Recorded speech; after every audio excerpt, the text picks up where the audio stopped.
protein, fats, carbs.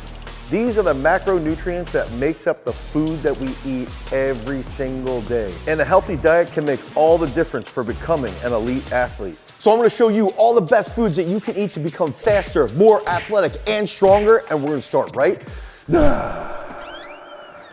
Macros are the basis of what every athlete needs to fuel that competitive drive.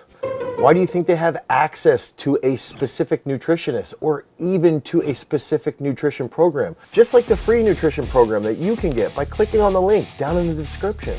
Everyone will tell you there's 3 macros, but there's kind of a 4th. Of course, there is protein, which is going to help you with recovery and building muscle. And for every single gram of protein that we consume, we're gonna get 4 calories. Then there's gonna be carbohydrates, okay? This is gonna help you with energy. This is gonna help you feel pretty freaking good when you're getting into that training session.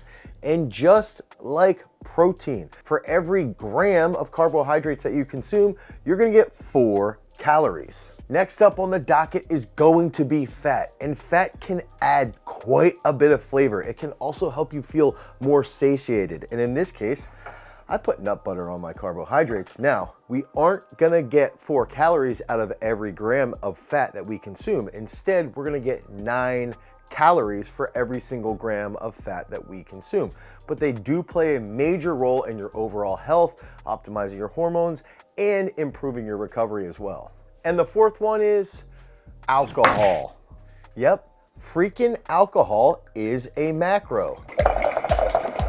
Alcohol can make things fun. I get it. It's really fun to drink with your friends and socialize. But let's face it, drinking alcohol and getting drunk, that's like stealing happiness from tomorrow. And for every single gram of alcohol that you consume, you'll be getting 7 calories. Knowing all the macros is important to shaping your diet and your nutrition as an athlete or as someone who's trying to optimize their performance.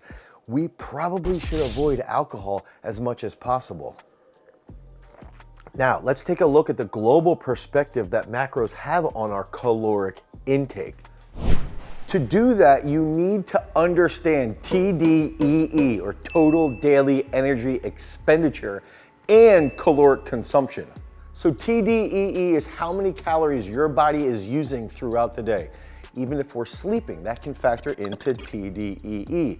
If I'm sitting at a desk doing work, that will factor into TDEE. Playing sports daily, that will also factor into TDEE. So we need to make sure if we want to get lean, our total daily energy expenditure needs to be higher than our caloric consumption. If we want to bulk, we should give ourselves a 400 caloric surplus compared to our TDEE, and then that's gonna help us slowly see where we need to get to gain a little bit of weight. So let's start this nutrition discussion with the 3 macros that athletes can use positively to impact their overall sports performance. Carbs get a bad rep for almost no reason.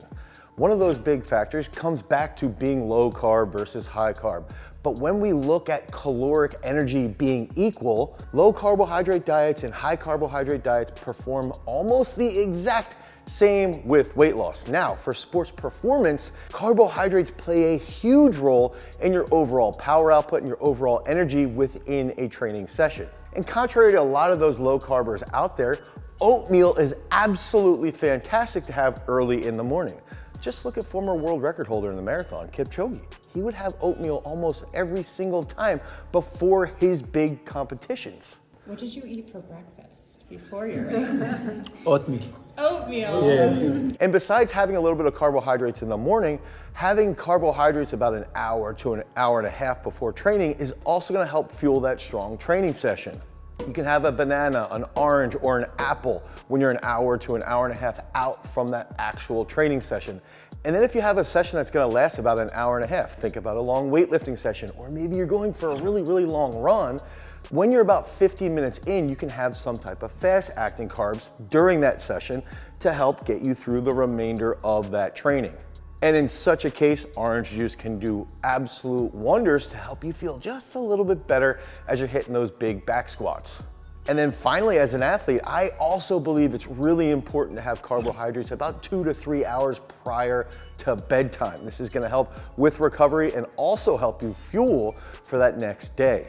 Yams and sweet potatoes hit the spot. If you don't believe me, just listen to this story about Dane Richards. When he broke the Commonwealth shot put record, in the morning he threw somewhere in the mid-19s in qualification. In the afternoon, he broke the Commonwealth record, and he attributed quite a bit of that to the large amount of yams that he had during the middle of the day to help fuel his recovery. Rice is also another great carbohydrate to consume prior to bedtime. Just look at bodybuilders. They love chicken, broccoli, and rice to help fuel their next training session the following day. One thing to consider in the consumption of food for athletes is that we've got to bring in fiber, and fiber is gonna mostly be found in foods that are gonna be higher in carbohydrates. We should be working to try to get about 40 grams of fiber per day. Foods like lentils, raspberries, and fermented yummies like sauerkraut and kimchi, that's where we can start to get a lot of supporting nutrition for our gut. The fiber and the bacteria out of those nutritional powerhouses, sauerkraut and kimchi, will help with your recovery and also help with your overall health. You want to argue with me about fiber? There's an ungodly amount of research to prove the efficacy of fiber. Just check out the Fee-Fi-Fo study. So athletes understanding carbohydrates is extremely important, but athletes also need to have a really, really good understanding of protein.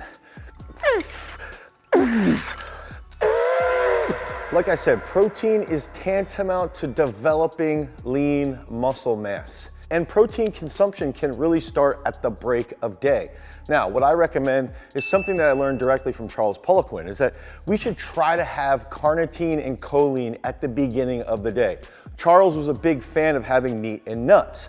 One of the ways that I like to get choline in the morning would be through having some type of eggs, because that's going to be higher in choline, and then possibly adding in a little bit of your favorite meat on the side, preferably more of a red meat like lamb. Now, another interesting factor here is that I was an absolute savage on food forums back in the 2000s when I was an in-school suspension monitor. And I used to go back and forth with a dude known as The Bear. The Bear was actually Owsley Stanley, who played a pivotal role in supporting the Grateful Dead. And Owsley Stanley was this guy who grew up only eating meat. And he oftentimes would say that the best breakfast would be to have liver for breakfast because of all the B vitamins, all the carnitine that you'd be getting out of that liver. So in all reality, he was the first liver king, not the usurper who claims that title today. Yes. Another individual, Barry Groves, also would talk about having high meat content for breakfast because of that carnitine, the B vitamins, and also some choline. So there is a fair amount of evidence in having meat in the beginning of the day if you're a meat eater. And then from there, post-workout is another great time to indulge in some type of protein consumption. Whey protein or plant protein will suffice, and I would recommend about 30 to 50 grams of protein.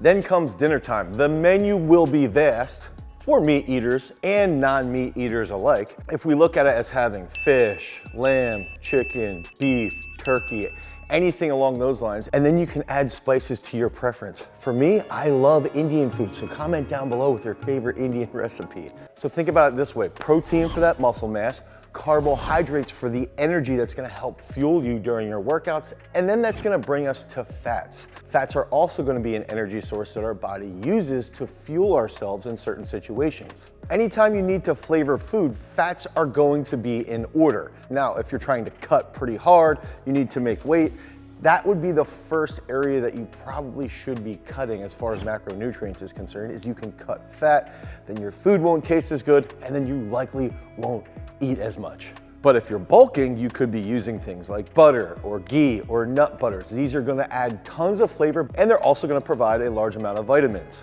I can't stress enough how important nutrition is for accomplishing your goals. Whether we're looking for some type of physical adaptation, or we're trying to improve our cognitive performance, or maybe we're even trying to improve our sports performance, we have to prioritize our nutritional intake. And I want to help you guys achieve those physical goals by using one of our high performance nutrition programs. Get one for your sport, your health goals, or even if you're vegan. But when it comes to your actual meals, make sure that you're adding up all of your protein and all your carbohydrate consumption, and then whatever remains for that caloric intake, that's where fat can come into play.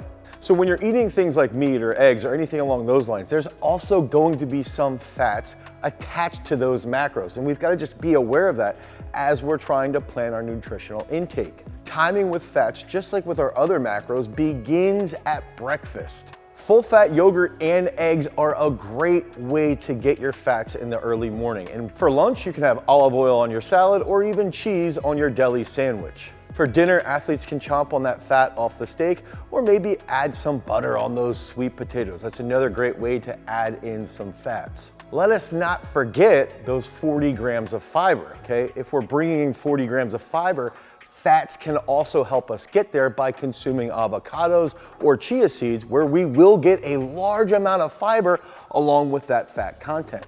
Just by adding fat to your diet, you can gain weight quite easily. A lot of hard gainers unknowingly are avoiding fat when they're consuming their nutrition, and thus that makes them unable to gain weight.